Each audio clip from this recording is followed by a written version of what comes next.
This week's total eclipse was one of the most extraordinary spectacles I have ever witnessed. But what can it teach us about ethics?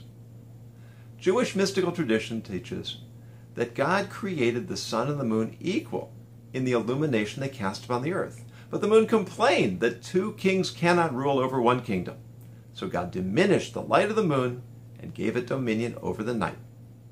Whether or not we accept this account literally, it's the allegorical lesson that's of primary importance. We often describe our decision-making process as a struggle between the head and the heart, between intellect and emotional intuition. Symbolically, the bright light of the sun represents the clear vision of rational thinking. The dimmer reflected light of the moon represents the murkier intuitive sense we call gut feeling. These two are in almost perpetual conflict. So how are we to reliably choose between them?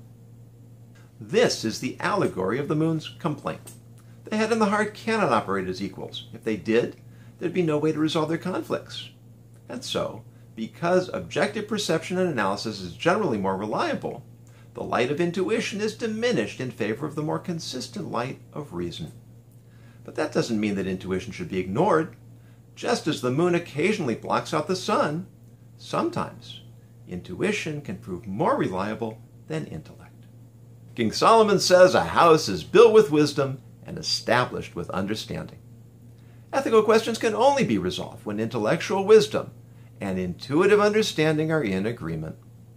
Whenever the light of moral clarity is eclipsed by inner conflict, we have to consider intellect and intuition together in order to find and follow the path of truth. Thanks for watching.